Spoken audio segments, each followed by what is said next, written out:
ഈശോ മിശിഹായ്ക്ക് സ്തുതിയായിരിക്കട്ടെ. നമ്മോട് വലിയ കരുണ നിരന്തരം കാണിച്ചുകൊണ്ടിരിക്കുന്ന കർത്താവിനെ ഏറ്റുപറഞ്ഞ് ഈ ദിവസം ആരംഭിക്കാം. ഒരുമിച്ച് കുരിശു വരയ്ക്കാം. എൻ്റെ തമ്പുരാനെ, വിശുദ്ധ കുരിശിൻ്റെ അടയാളത്താലെ ഞങ്ങളുടെ ശത്രുക്കളിൽ നിന്ന് ഞങ്ങളെ രക്ഷിക്കാം. ഞങ്ങളുടെ തമ്പുരാനെ, പിതാവിൻ്റെയും പുത്രൻ്റെയും പരിശുദ്ധാത്മാവിൻ്റെയും നാമത്തിൽ ആമേൻ.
രക്ഷതൻ അനുഭവത്താലേ ഇന്നും പൊതിയുന്ന ദിവ്യമാം സ്നേഹം. ജ്ഞാനം 11, 23, 24 വാക്യങ്ങൾ. The book of wisdom, chapter 11, versus 23 and 24. എന്നാൽ അങ്ങ് എല്ലാവരോടും കരുണ കാണിക്കുന്നു. അവിടുത്തേക്ക് എന്തും സാധ്യമാണല്ലോ.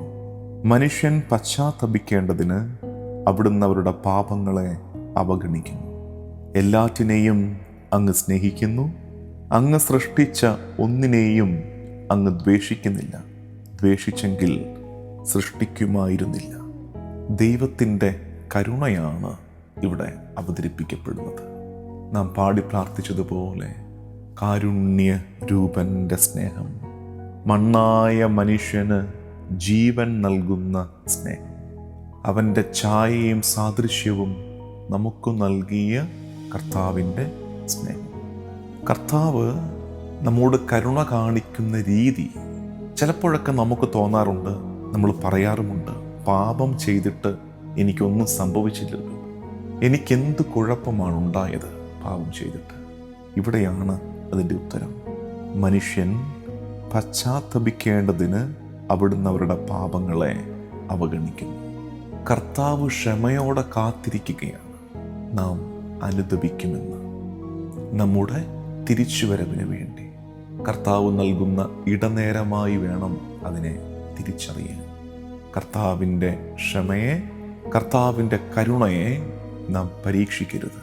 പരീക്ഷിച്ചാൽ കർത്താവ് അവൻ്റെ നീതി നമുക്ക് മേൽ വയ്ക്കും. കർത്താവിൻ്റെ നീതിയെ സർവൈവ് ചെയ്യാൻ നമ്മെക്കൊണ്ടാകില്ല. അതുകൊണ്ട് ദൈവജനമേ, കർത്താവിൻ്റെ കരുണയിൽ നമുക്ക് ആശ്രയിക്കാം. കർത്താവ് എന്നെ നശിപ്പിക്കും, ദൈവത്തിന് എന്നോട് വെറുപ്പാണ് എന്നും ചിന്തിക്കുക അരുതേ. കർത്താവിന് ഇഷ്ടമില്ലാത്ത ഒന്നിനെ കർത്താവ് സൃഷ്ടിക്കില്ലല്ലോ. കർത്താവ് മെനഞ്ഞെടുത്തതല്ലേ നമ്മെ.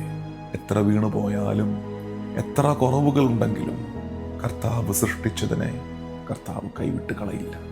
അവൻ്റെ ഛായയും സാദൃശ്യവും നമുക്ക് നൽകിയെങ്കിൽ അവൻ്റെ കരുണ കൊണ്ട് അവൻ നമ്മെ പൊതിഞ്ഞു പിടിക്കും. അങ്ങ് സൃഷ്ടിച്ച ഒന്നിനെയും അങ്ങ് ദ്വേഷിക്കുന്നില്ല. ദ്വേഷിച്ചെങ്കിൽ സൃഷ്ടിക്കുമായിരുന്നില്ല. കർത്താവ് മെനഞ്ഞതാണ് നിന്നെ എന്ന് തിരിച്ചറിയുക. ഈ നോമ്പുകാലം കർത്താവ് നമുക്ക് നൽകുന്ന അവസരമായി തിരിച്ചറിയണം. Lent is a gift of time. Time to repent, time to heal, and time to begin again. അനുദപിക്കാൻ, സൗഖ്യം സ്വീകരിക്കാൻ, എല്ലാം വീണ്ടും തുടങ്ങാൻ നമുക്ക് ലഭിക്കുന്ന സമയമായി വേണം ഈ നോമ്പിനെ തിരിച്ചറിയാൻ. കർത്താവിൻ്റെ കരുണയിൽ ആശ്രയിക്കുക. വിശുദ്ധ ഫൗസ്തീന പറയുന്നൊരു കാര്യമുണ്ട്. God's mercy is greater than all our sins. God's mercy is greater than all our sins. ദൈവത്തിൻ്റെ കരുണ നമ്മുടെ എല്ലാ പാപങ്ങളെക്കാൾ ഉയരെയാണ്, വലുതാണ്. കർത്താവിന് ക്ഷമിക്കാൻ കഴിയാത്ത വിധം ഞാൻ പാപം ചെയ്തു പോയെന്ന് ആരും പറയാതിരിക്കട്ടെ. നീ ചെയ്ത സകല പാപങ്ങൾക്കും മുകളിലാണ് കർത്താവിൻ്റെ കരുണ. കർത്താവിൻ്റെ കരുണയ്ക്ക് മുകളിൽ ഒരു പാപം ചെയ്യാൻ നിന്നെക്കൊണ്ട് ആവുകയില്ല. കർത്താവിൻ്റെ കരുണയിലേക്ക് നമുക്ക് തിരിയാം, നമുക്ക് പ്രാർത്ഥിക്കാം. കർത്താവും ദൈവവുമായ ഈശോ മിശിഹായേ, നീ എന്നോട് കാണിക്കുന്ന ക്ഷമയോർത്ത് നിന്നെ ഞങ്ങൾ സ്തുതിക്കുന്നു. നീ എനിക്ക് നൽകുന്ന നേരത്തെ ഓർത്ത്, അവസരത്തെ ഓർത്ത് കർത്താവേ നിനക്ക് നന്ദി. നിന്റെ സ്നേഹത്തോട്, നിന്റെ കരുണയോട് പ്രതികരിക്കാനുള്ള കൃപ എനിക്ക് സമ്മാനിക്കണേ. ഈ ദിവസം എന്നെ കുറെ കൂടെ നിന്നോട് ചേർത്ത് നിർത്തട്ടെ. ഞാൻ നിന്റെ കരുണയുടെ ചാരത്ത് ഞാൻ നിൽക്കട്ടെ. ഈ ദിവസത്തിൻ്റെ എല്ലാ പരിശ്രമങ്ങളെയും കർത്താവിന് വിട്ടുകൊടുത്ത് ദിവസത്തിൻ്റെ ആശീർവാദം സ്വീകരിക്കാം. നമ്മുടെ കർത്താവ് ഈശോ മിശിഹായുടെ കൃപയും പിതാവായ ദൈവത്തിൻ്റെ സ്നേഹവും പരിശുദ്ധാത്മാവിൻ്റെ സഹവാസവും എന്നും എക്കാലവും കൂടെ ഉണ്ടായിരിക്കട്ടെ, ഇപ്പോഴും എപ്പോഴും എന്നേക്കും. ആമേൻ.